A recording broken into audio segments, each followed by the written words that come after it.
of the tub here.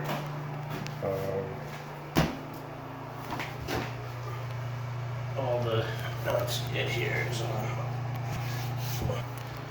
and that's pretty much complete.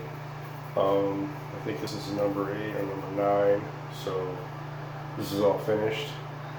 I think this is blisters, shower, bathtub blisters.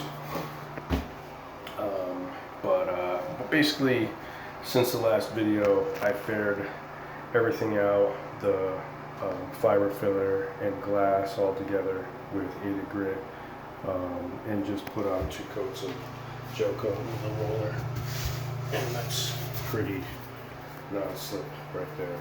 So I'll call this one finished. If you made it this far, please go ahead and subscribe, like this video, share with your buddies.